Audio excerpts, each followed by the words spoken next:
In my opinion, Ottawa has always been a great market for real estate. Mainly because it's been very stable, and the stability comes from one obvious factor. There's a ton of government workers in that area. I mean, government jobs are usually very stable and well paying. So you don't have to worry about, a ton of homes being put up for sale or anything of that nature. So to see that it's finally getting to a point where the numbers are exploding, it makes sense. There's probably a lot of, I mean, this is my guess. Go through the article and take a look, but see if they have an idea as to why this is the case. But my guess is a lot of folks find the GTA just absolutely unbearable when it comes to affordability. And Ottawa is another good area in Ontario that provides you with reasonable cost of living for, when it comes to housing. The homes are not even close to being in the same in the same region, and yeah, you still have a lot of the amenities that you can be used to in the GTA. Now, obviously, it's not identical to the GTA because it doesn't have the same population, so it doesn't have the same kind of like things like a. Well, I mean, outside of Toronto, even right now, is there really anything like a nightlife? It really is a fairly blind place right now. But yeah, if you're used to living in a GTA, I can definitely understand why you may want to you may look at Ottawa as an option. Personally, I find Ottawa incredibly boring, which is not necessarily a bad thing. It just depends on what it is you're looking for. If you're looking for a place to live a good life, it's a safe city, and you can have a job where you have a good income, so you can save a ton of money because your income is most likely going to, uh, if you're making the same kind of income that you are in the GTA, but your housing costs are a fraction of what they are here, and housing costs typically account for a significant portion uh, of your monthly expenses. So you're able to save a bunch of money, have a lot of a lot more disposable income. I mean, it just sounds like a win-win. I mean, what are you really trading off? You're trading off maybe the flavors of the GTA, whatever that might be. You got more restaurants. What else do we have? Jobs, I guess. But like I said, if you're working for the government over there, then you're gonna make a good income, and yeah, you don't really have anything to worry about. So, Ottawa's real estate market remains red hot despite COVID-19 pandemic.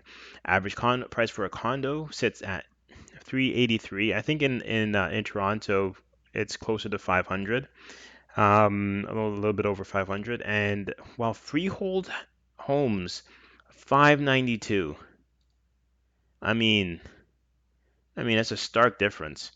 So, I mean, and then if you take a look at what it was not too long ago, just absolutely ridiculous.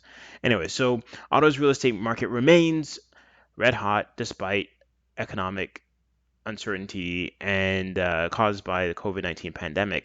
A recent report from Ottawa Real Estate Board says sales of residential properties, including condos, increased by 17% in August compared to the same month the year before. Hot. While prices increased between 22 and 24%. That's nuts. I mean, if you bought in the last few years, I mean, in such a short period of time, you've done very well for yourself. Uh, Yeah, so Ottawa's market right now is hot, hot, hot, said Kim Tran, a sales representative with Remax Hallmark who runs Team Tran, a boutique real estate group in Ottawa. It is a seller's market. They're doing very well. A lot of people are capitalizing on this situation right now and putting their house on the market. She witnessed an Orleans home sell for 250,000 over asking last month. I mean, you do things to manipulate the prices of what it's going to be sold for.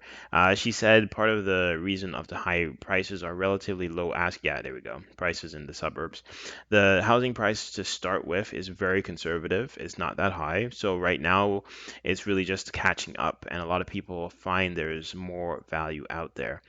Yeah, I mean, imagine moving from the GTA to go out there. Now you have, I mean, the prices that you're used to in the GTA that you're not going to be used to out there.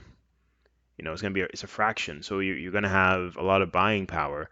So if you need to bid somebody out, you're a lot more comfortable doing so. Ottawa is a very different city compared to the rest of the country. We're living in a government town, so a lot of our jobs are quite stable compared to a lot of other cities, she said. But the scorching market is also making it difficult for buyers. You need more supply. That's what it is. You need more homes being built, new homes, more subdivisions, which is what's happening. There's a ton of development happening in Ottawa right now. I'm really excited for what Ottawa is going to look like in a few years. Um, it's yeah. I mean, we need to solve housing issues in Canada. We need viable cities, viable alternatives to the GTA, right? Like you shouldn't have to just go to the GTA if you want to have jobs and culture, nightlife, all that kind of stuff. You shouldn't have to just go to the GTA. You should be able to do that in a lot of other areas, as far away from GTA as possible, because that way we can have prices that are reasonable, right? Because if we pile everybody into one area, the prices are just going to explode. So when you have economic stability, it gives confidence to buyers. They can afford to overbid. But it's a stressful time for first-time home buyers. Ah, man. Kirthi Rajan, 31, is one such first-time home buyer who didn't expect the competition he faced finding a home despite moving from Toronto. See? Look at that, from Toronto. Smart man, moving from Toronto.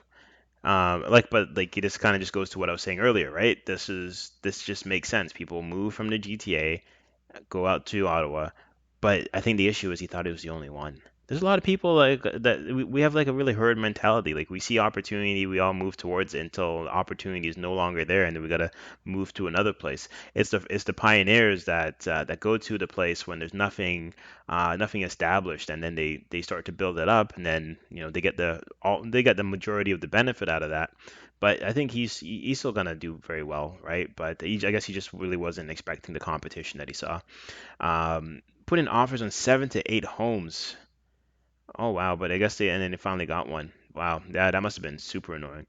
Anyway, so it was really stressful. The couple finally secured a home in Bell's Corner in August and are set to move in next month. Lovely. He said the housing market in Ottawa is more affordable than in Toronto, but he sees more some familiar trends. I bet you do. I'm feeling that it's slowly turning into a Toronto market. Yes, because that's what has to happen. When I say has to, like people, it's gonna get to it'll eventually get there, right? And the reason it's gonna happen is because constrained supply. If you're not building enough homes that people kind of, well, if you're just not building enough homes, then whatever's there is just going to get continue to get bid up until there's the value of moving to Ottawa is basically eaten up, right? Unless there's a overwhelming supply of jobs and jobs that are paying very well out there, which there could very well be. I don't know what the trends are in terms of businesses opening up out there. I know there's a big tech field, but really it's just you think of Ottawa, you think of a government town, right? So CMHC braces for COVID-19 impacts. So despite Ottawa's seeming stability, the CMHC uh, expects markets across. Yeah, like, this is kind of ties into the previous video. They're still expecting. I think they said an 18% decline this year. And yeah, so the housing market will have to reckon with significant short-term uncertainty as well as falling housing demand from weaker household incomes in the medium term. The medium term. I like these terms short, medium, and long term because they're so ill-defined that it really allows you to get away with just being completely wrong with your predictions and saying, "Oh, well, that's not the short term. Well, that's not what we count as a medium term. Or that's really not what we meant when we say long term." So if something happens within what would be reasonably expected to be short, medium, or long term, uh, I mean, they can still be right, just however they define it.